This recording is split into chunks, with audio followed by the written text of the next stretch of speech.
And welcome. And from Seattle, Washington, I am Tim Framey, a member of the Washington State chapter of the International Coach Federation.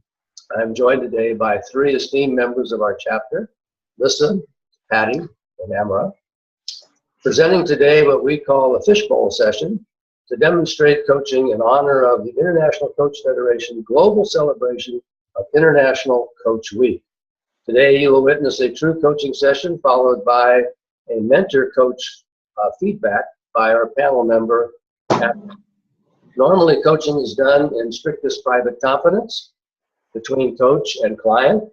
We are quite privileged to be able to view our coaching session today, which is real and spontaneous. And as per coaching best practices, Patty and Lissa have touched base prior to this session.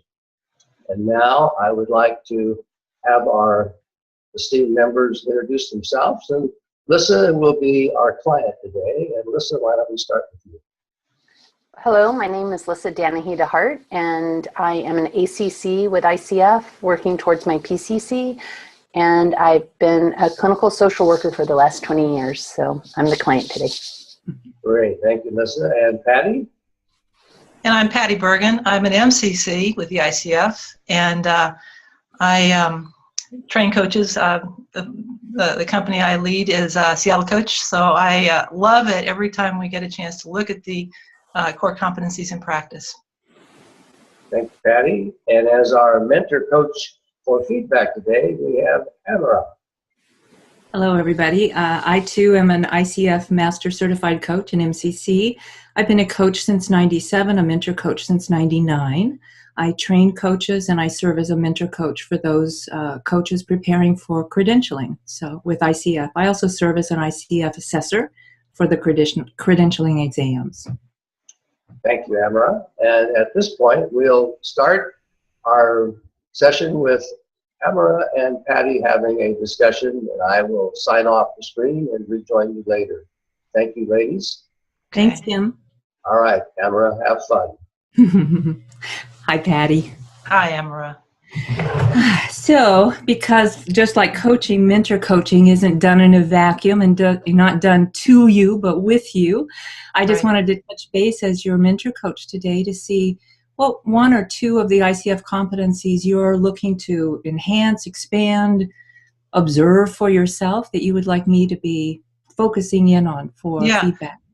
Thank you. Let's put particular focus on direct communication. I'm always curious about not only how that shows up for me, but how it shows up with other coaches. So, I did take a review look for the 9 millionth time at our wonderful core competencies, and that's the one that seems up for me. So that would be my request. And what is it about direct coaching specifically that you're looking to expand for yourself, Patty? Direct communication, you know how as coaches we are judicious about the way we come up with direct comments, maybe even advice, instruction. We're careful about that. And so when it comes to direct communication, I want it to come out of my personal presence, not out of any sense of telling or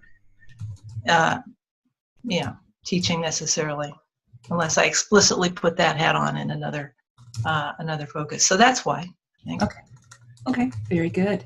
So you really want to be in that direct communication from the ICF coach model, not advisor, counselor, teacher, whatever. Okay. Exactly so. Okay. Yeah. Okay. All right. And how will you know that you've made progress? What are you going to be paying attention to? What can I notice in direct communication that might be useful? I think if you hear me, hopefully you will hear me, speak out of my own presence and conviction as I comment on what I see with my client. Okay. All right. Very good. So you said you wanted to watch the time yourself. I will. I will go on mute and off camera and turn it over to you and Lissa for the next 20 minutes. Thanks, Patty, for the privilege of being able to work with you and be your learning partner today. Thanks, Amara. You too. There she goes. There she goes. Hi, Lissa. I've been looking forward to this. It was great to get to touch base with you yesterday, and I'm already influenced by you. So is there anything further beyond what we've already done that will help you finish getting here and settling into the next 20 minutes with me? No, I have you on full screen and I'm not distracted, so I think I'm in a good space. Fabulous. Me too. Well, so I would love to know what remained in your thinking after we touched base yesterday, in terms of what you'd like to focus on.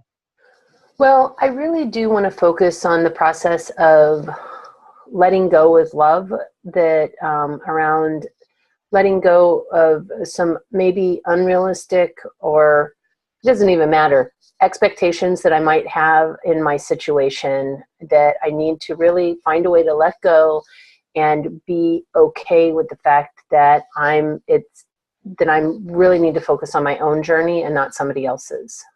Yeah. Yeah. And you're thinking about that. What have you tried? Should I give you a little background just so that because I mean, both my mother and my mother-in-law are living with me, Yeah. and my husband, and so I know I gave you a little background, but just to kind of put it in context. And so one of the things that is coming up is that you see people who are living in your home and you're trying to help support them because they need help.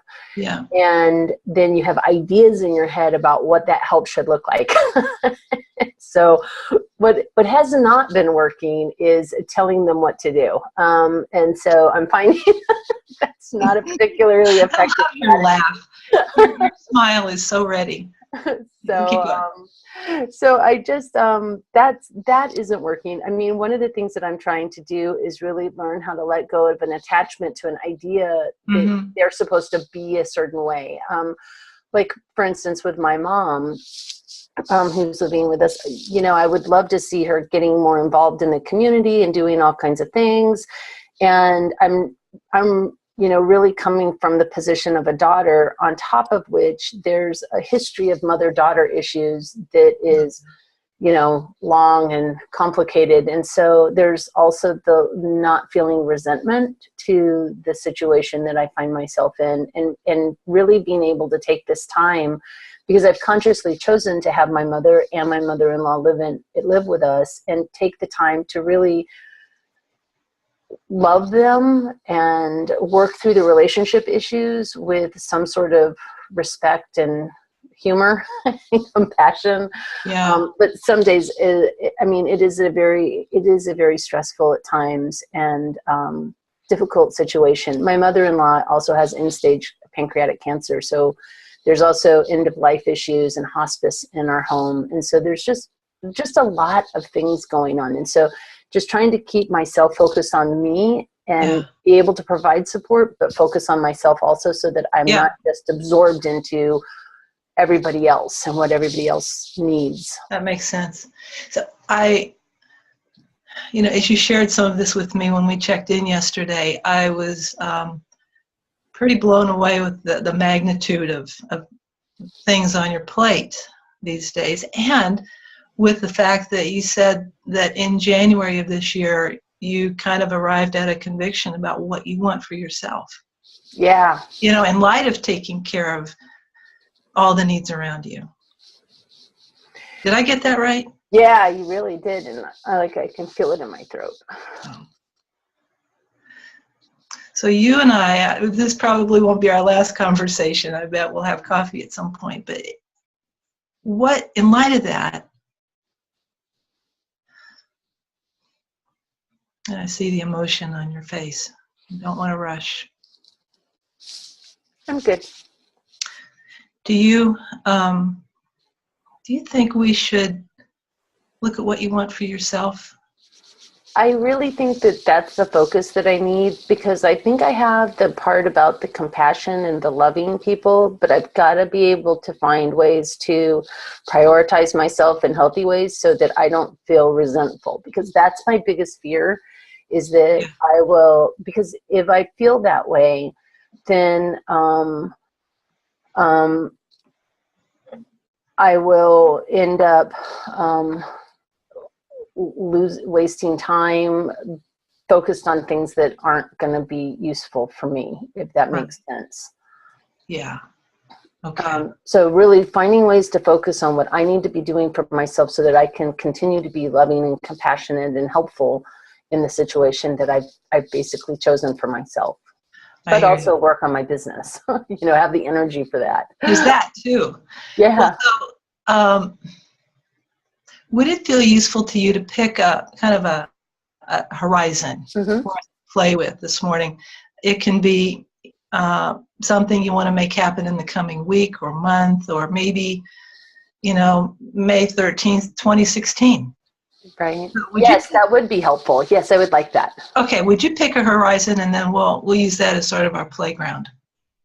Okay, so the horizon is I think the horizon that sort of resonates for me right now would be just that I feel, I don't even know what balanced means exactly, but that I have more of that. Like I feel more balanced and healthy in my life.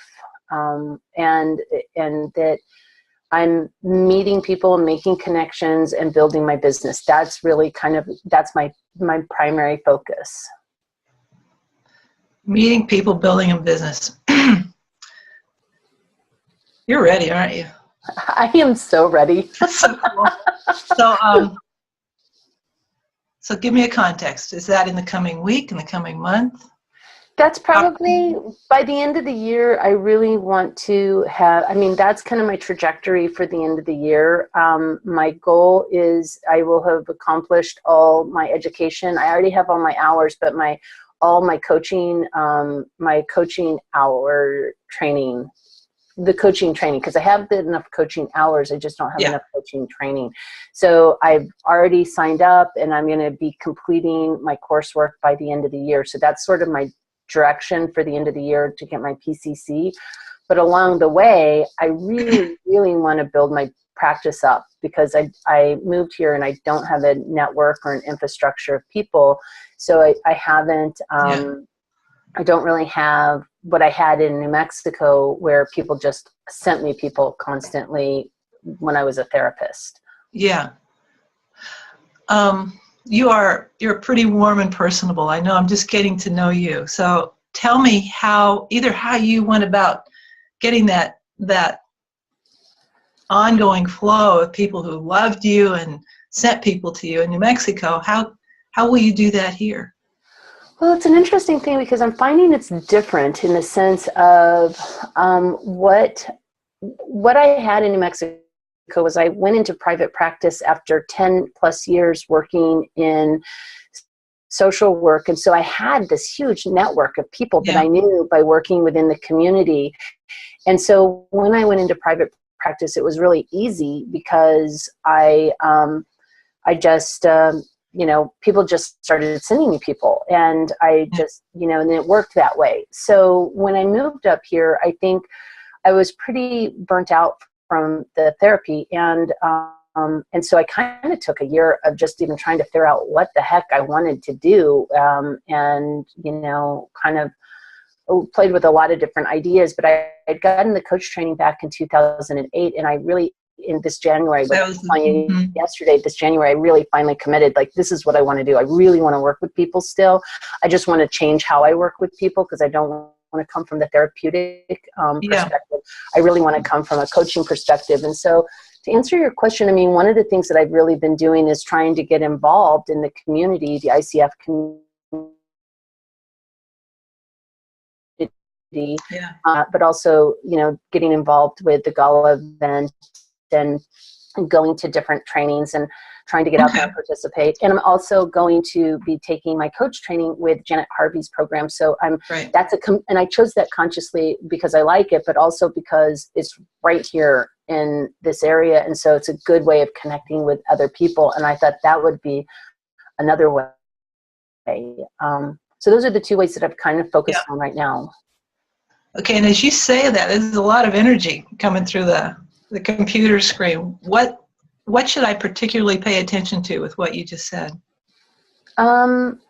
I think what would be helpful for me is to really kind of play with some other ways that I might Okay. get out, because I think those ways I've kind of figured out, like I'm already doing those things. So like what might be helpful for me to continue moving forward and keeping the energy, because it can be really hard building your business energetically anyway, because you're oftentimes working alone in a room. Or trying to build a business, because there's all sorts of aspects of it, getting out there and talking to people online as well as in person. Yeah. Yeah. Do you anticipate doing most of your practice this way, on the phone? I do. Yeah, I really do. I mean, part of my business model is I don't want to be stuck in a room like where my clients come to see me anymore, mostly because it limits them and me, because there's such a lot more flexibility if you're having an exchange via this modality. Yeah. There's no drive time. I mean, in a big city, it may take you an hour to get somewhere. Yeah. So tell me, I'm going to just kind of glance back at something you mentioned earlier. You're in this home with a lot of other demands on you, and you're serving clients out of the same zip code, so to speak. Yes. Yeah. How do you stay energized in light of all that goes on under your roof? Well, I live in a very pretty place, so I'm surrounded by trees and flowers, and I'm definitely working very hard at making sure that I am eating healthy and I'm exercising, and I have 2 dogs, so I go out and take the dogs walking, which is good for them also. Okay. And I'm really trying to make sure that I don't put those things to the side. Like, those things have to come first before I can do anything else. And then I have to daily prioritize what's important. How do you do that? Oh, I don't know. I rack and stack. I rack and stack whatever the day holds. And I go, this is most important. This isn't so important. This can wait. That can't. And I just sort of make assessments as I go. And I change my mind. If something comes up and it's more pressing, I have to be flexible and willing to just sort of shift gears and go the other direction, because sometimes you have to just stop what you're doing and go to the doctor's office, or you need to stop and help somebody. Or let me stop you. So it sounds like you're great at firefighting and like you say, racking and stacking. When you get to choose what gets your focus?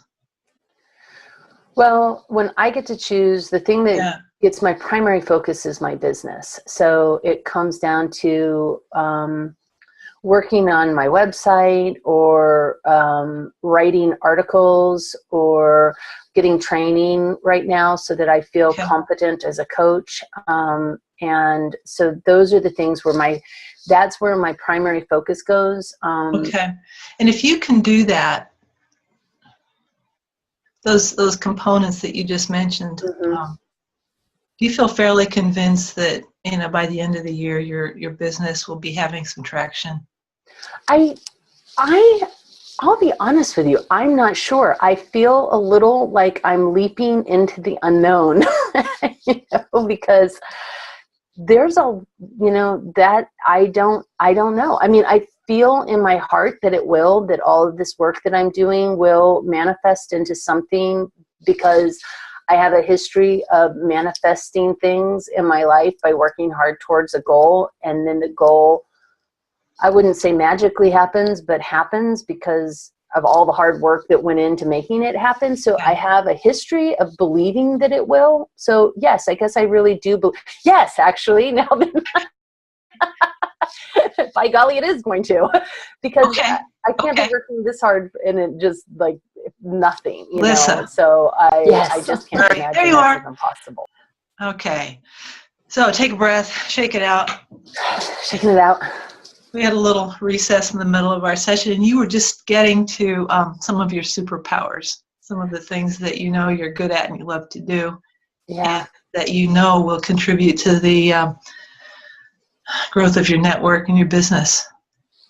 That's where my head was when the computer went blank. Where was yours?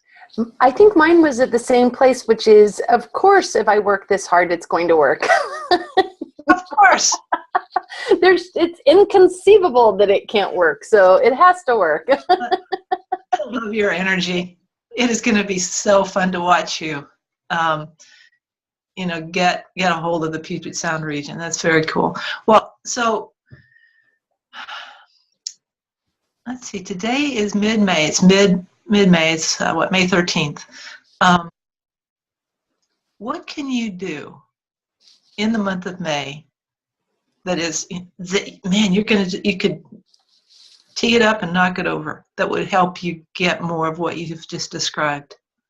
Well, so in the month of May, it's the 13th. Let's see. I really am, gosh, in all honesty, the thing that I've been focused on in the last few days is like, I've got to address my energy level, and I have to address my health, like feeling healthy. Yeah.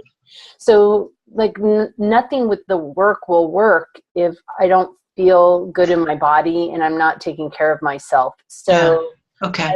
I had taken time and gone to see my friends in New Mexico, which was really great because I hadn't been there for like a year and a half.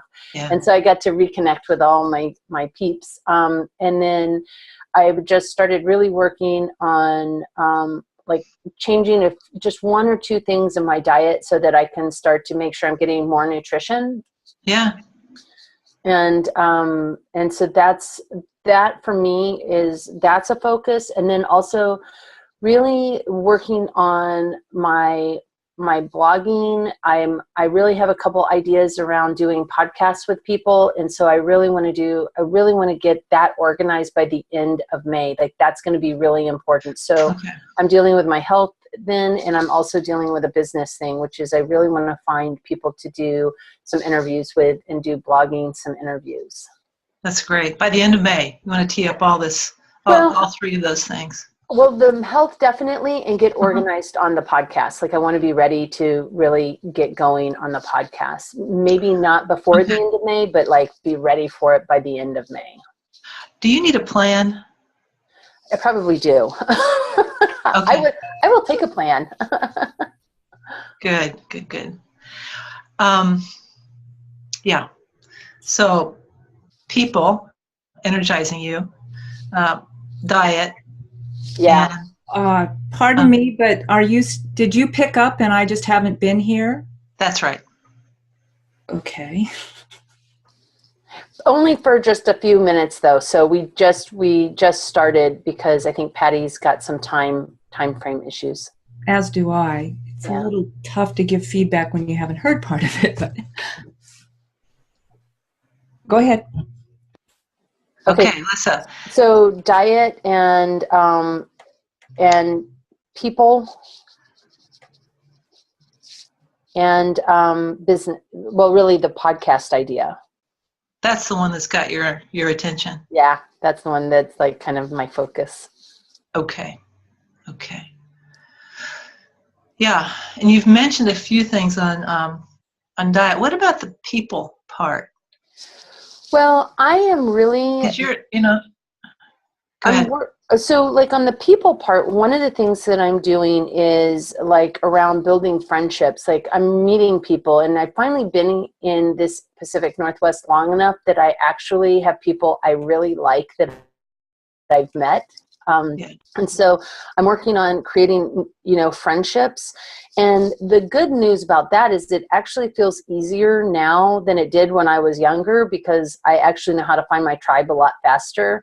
And so I'm like finding those people more quickly than it seemed like in my 20s I did. And then the people around business, I mean, one of the things I really need to be focused on is I just got some, I really like organizational design stuff, and I like how people interact and conflict management. All of that really works well with my Yeah. skill set. And so I'm really working on also pulling together some marketing around, are you familiar with the 5 behaviors of a cohesive team, the Patrick Lencioni work? Sure. Good So stuff.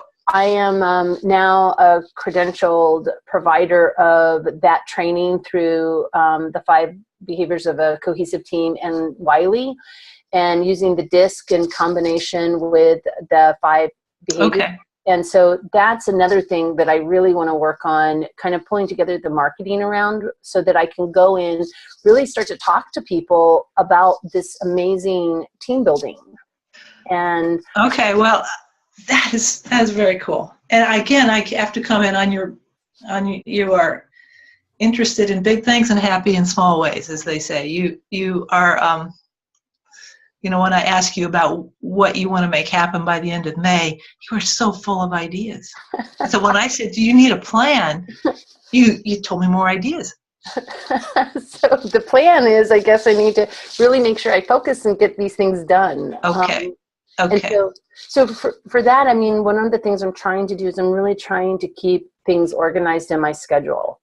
Okay. Otherwise, I'm a person who, if I don't have it in my schedule, it doesn't exist in my brain.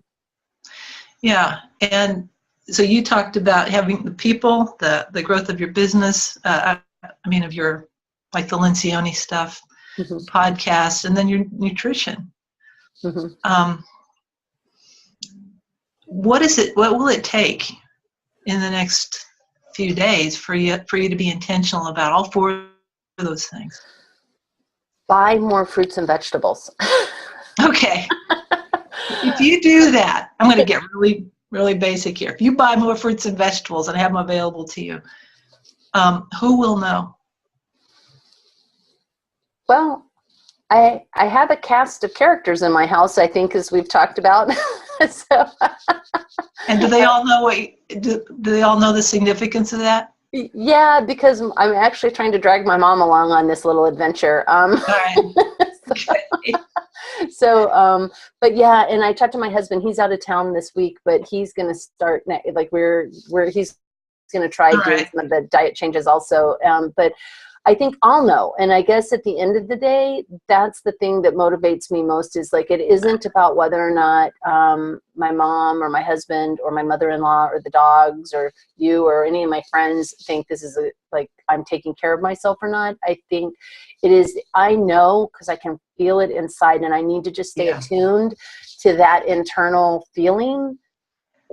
And then in that regard, then I know that I'm doing what I need to do. Like, because I know when I go off the rails. I absolutely know. I hear the conviction.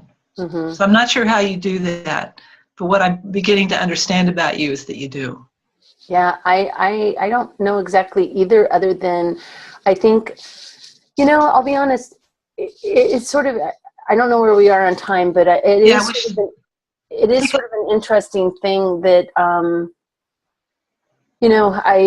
I think a lot of it comes from the fact that I feel like I need to do this not just for myself, but for somebody else. Like, this isn't just something I'm just doing for myself. Like, I have all these other people who are important to me, and so I have to do it for them also. But I know it for myself, but I feel like it's more than just me that I'm doing it for, if that makes sense. It sure does. Well, listen, let's wrap up here and then go do a little debriefing with our colleagues.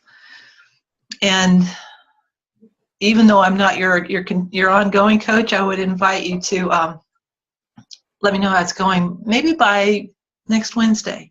Okay, I would love to. If you'd like to do that. I would love to. I would love to. Beautiful. Well, thank you for doing this with me. It's really fun. I'm glad you're in the Northwest. I'm glad we got you. Thank you very much. I'm very glad to be here. Yeah, so let's get Tim and Amara back on the call with us, and we'll talk about what happened. Thanks. Excellent. Thank you. And apologies to all for the technical glitches. No worries, Tim. Thank you.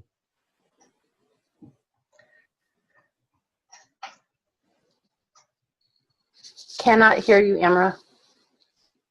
Oh, sorry. I said I'm feeling flummoxed because I missed part of the conversation. So I'm not sure what I missed and how pertinent it might be to feedback. It was pretty life-changing. No, just kidding. It was. It's difficult as an observer not to have observed the entire thing. Yeah. So I don't really think you really missed all that much, because one of the things that happened was we really just tried to reintegrate to where we were prior to the phone for the video stopping. So that was a big part of what you missed, was us just getting reoriented to where we were in the conversation. And so it really started back. I think the only thing you would have missed is just a restating of, yes, I feel like I can do this. Like it has to work if I work this hard. That was kind of what you missed, I think. And then Patty and I had moved into what you came into. okay, great. Yeah. Okay, so thanks for catching me up. I appreciate that. You're a good sport. Feeling a little better now about giving you some feedback. So just taking a moment to center and reground myself. So Patty, your focus was on direct communication. You wanted to stay in you wanted to be aware when you were doing that from your full presence. Correct. And I wanted to check in with you first and foremost. What was your sense of how that played out for you during this session with Lissa? That's a great question. I found Lissa very interesting and easy to build an alliance with.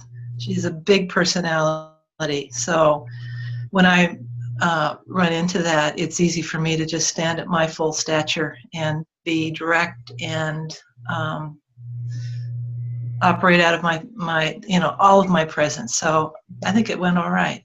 Great. And were there any times, one of the things you said, that you wanted to really be, rather than advice or instructions or teaching, that you really wanted to stay in that direct communication place from there? So what was your overall sense of that? Were there any temptations during that conversation to move into any of those? Oh, yeah. Yeah. This client had a long menu of things that she could do to get what she wants by the end of this year. So yeah, there was part of me that says, okay, do this, be sure and don't do that, and do more of this. And yes, there was a part of me as a veteran coach and business owner that wanted to put on that hat. Mm-hmm. Absolutely. Absolutely. And I really heard that presence of yours, Patty, throughout the session. You were really with her. I could tell that you were building rapport, trust, and intimacy. The session agreement, I thought, was a little light, quite frankly, because you got a horizon and you got a topic, but and there was meaning. The client gave you a lot of pieces of meaning, which you worked with as far as the external factors that she's dealing with. So you got a lot of those pieces of the agreement. What was missing was a success measure for what she wanted. How was she going to know that she was on track or getting what she wanted? And that's a key piece to supporting the client to get in touch with themselves. And so I'm thinking that because there was emotion also present, and I thought you acknowledged the emotion really beautifully. And, for learning purposes, I know throughout the competencies, and I was looking while we were on break, I was looking through the competencies for the expressions in the competencies about emotions. And it's in the ethics and standards, of course. It's in active listening, it's in coaching presence, and it's in powerful questioning and creating awareness. So there are pieces sprinkled throughout the competencies that speak about emotions. And at the MCC level in particular, the coach is able to and committed to really plumbing that emotional territory, I guess I would say. Yeah. And so, what I noticed, and this is just something overall for looking at MCC level, and I'm talking now from an assessor standpoint, is that if your conversation stays primarily in the doing and the action steps and kind of that kind of range, you're really not getting to the heart of the client. You're coaching the situation more so than the client. And I'm wondering how that lands for you, Patty. And I know this is a client that you don't have an ongoing relationship with, so I'm wondering if that factored into that for you, or what's your sense of that? Well, of course. I was aware of following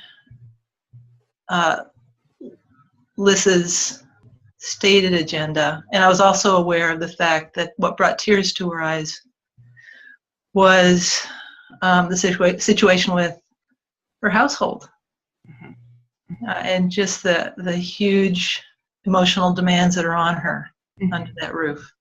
And that's the real crux of all of this, isn't it? Right? So I was wondering if when the emotion had come up, you gave her space, but I'm wondering if at that point you had asked, what is that emotion telling you? Because it feels like that pivotal piece of what she's dealing with emotionally, she's got all the steps, she's got all of these ideas, she's got all of these plans. So basically you helped her restate and reinforce those for herself.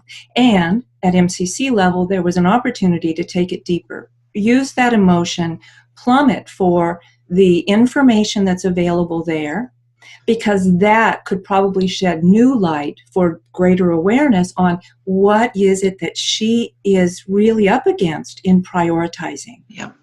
Yeah. So really helping her at the MCC level, we're expected to help the client explore that emotional territory to see what it contains that pertains to the topic and the desired outcome that the client wants. Right. Because at MCC level, really, and this sounds almost blasphemous, but we kind of set the topic and the outcome to the side, work with the client and what's going on for them, and trust that it will give them new energy and awareness and insight around their topic and outcome. You know, at PCC level, focus is on topic, outcome, stay focused there, move it forward to there. At MCC, it's much broader, and it's much more about coaching the client and not the situation. And that was kind of what I was hearing here. And I know this is an unusual coaching session because you aren't in that ongoing relationship. So what happens for you, Patty, when you're hearing that? Full agreement. Yeah. And you're right. I noticed that our time was going to run down. We were going to get cut off. It was short anyway.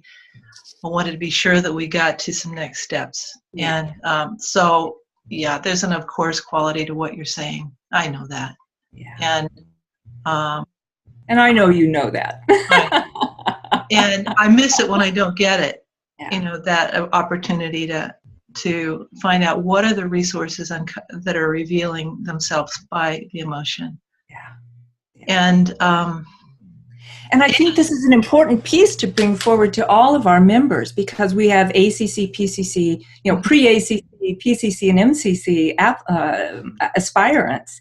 So unless they can be aware and see and hear, what is that difference at MCC level? It's about coaching the client, not the topic, not the situation. Right. Who is this client? How are they relating? How is this impacting them? What emotions is it bringing up?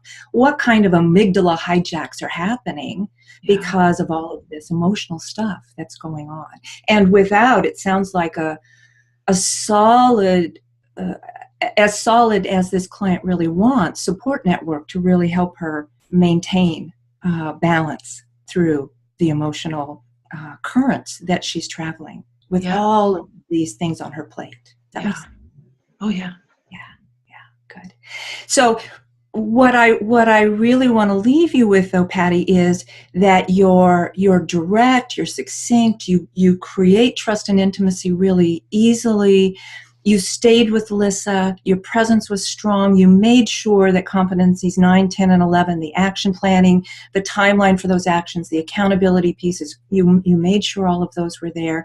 You matched her energy, you matched with humor, You empathized with the emotion. So I think overall, I think the biggest piece of what I observed in your coaching is that magnificent presence, to be able to stay centered and grounded even with the technological glitch, and be able to continue forward in that way. So thanks. And I'm wondering, out of this feedback, what is it that is most important for you to walk away with as coach? Well, I'll take your reminder about staying with emotion and finding out what's there, mining it for the nuggets. Yeah, it's a good reminder. Thank you. Great. And I wanted to check in with you, Lissa, too. As you listen to this feedback to Patty and hear some of these things about coaching with you, what are you noticing as a coach and training yourself? Well, I think it's actually very interesting to me, because in some ways I'm hearing what you're saying, and I'm thinking about the kind of the timeline that we had and then the kind of technical difficulty. And I think it would have been a little hard to stay with the emotional part. I also think knowing that this is, a video that people are going to see, I'm not exactly sure how comfortable I would have been to plumb deeper into the emotion in this particular venue. Like, I was feeling like I was already kind of at my the end of where I wanted to go emotionally with the video process. So that said, I mean, I agree with you, though, that is a really important bit of information, and I think it's really important for people working towards their MCC, because I know for myself that's the direction I want to go. That they understand that that's a part of it, that is a really elemental and important part of being an MCC versus just being somebody working on, let's meet your goals in the 3-month time period. This is like real work with real people. And so that was really, that's a very good feedback. Yeah. So that's it. I also want to just say real quick, I love Patty. I felt very good with her. And I had a sense that was probably true. However, it's at MCC level, there's full partnership, and to at least offer the opportunity for you as client to have gone there was important. For you to say, no, not in this public venue, let's go a different direction. So that, again, at MCC, that full partnership is what's there. And I think it's really important to pay attention. Even at PCC, and as you begin coaching, coach the client, not their situation. Okay, so Amara, I have a quick question for you. When you explore emotion, as maybe I could have with Lissa if she'd been open to that, talk a little bit about how you get to competencies, 9, 10, and 11. Well, in plumbing the emotion, you have opportunity to discover what's not yet known to the client. It's bubbling toward the surface, right, but you haven't had an opportunity to take a look at it yet. So that's awareness. Once the awareness is there, you anchor the awareness. You say, wow, that's what those tears are telling you, Lissa. With that awareness, what's next for you? That's the opening into 9, 10, and 11. What's next? And then she can name what action, what way of being does she want to take on from here with the information she's gained, and what direction in the coaching. If you're plumbing that early on in the session, like it happened, then you've got plenty of time. And I want to squash any ideas that working with emotions takes a lot of time. It does not. Mm-hmm. It can take 5 minutes max, usually. Once a client is in touch with the emotion, to have them say, get in touch with what is it telling you? It's usually just a couple of minutes of conversation. That information bubbles to the surface. It can be dealt with and woven in. So please don't think that emotions take a long, long time. They do not. They do not. Correct. I can tell you after 18 years of experience, they do not. Beautiful. Give the client the opportunity to work with them. Mm-hmm. Once they can name them, then they're not nagging at them. They can be released and get out of the way for what's next. Yeah. Does that make sense? Yeah, thank you. That's great. Yeah. Sorry, I couldn't help but step in my teacher mode. Sorry. So, Oh, no, that's over great. to you, Mr. Tim. Well, thank you, Lissa and Patty and Amara. That was so engaging and so informative and so inspiring. Just wonderful. I'm glad we were able to get back online, and you professionals handled it very, very professionally, which I think is also another demonstration of what we do in our business. Also like to, besides thanking you guys again, that was really wonderful. Thank our International Coach Federation for all the support they give to our profession and what they do to help us build our business around the world. And people watching this should definitely check the International Coach Federation ICF website to see multitudes of member benefits. It's just an amazing support organization, and one you should belong to if you don't already. And you should also check out our ICF-Washington State website. Again, we do a lot to support our membership, and there's a lot of information, what's happening in our state and regionally, as well as beyond. So again, thank you to everybody for being here today, and especially thank you to our participants. Wow, I think this is going to be a very popular and often replayed session. So again, thanks to everybody, and we'll stop the recording now. So goodbye to all. Thank you. Thanks, Patty, for letting me be your partner. Thanks, Lissa. Pleasure. Thank you. Well, gosh, Yeah. thank you, everybody. This was a great experience. I really appreciate it, and I'm so glad to have met you all. Yeah, I'm glad to have met you. And please, Lissa, reach out to me. I'd love to be one of your colleague support network here. So. Absolutely, absolutely. That's great. Good. Thank you, Tim. All right, my pleasure. Always fun. Thanks. Bye, everybody. Bye-bye.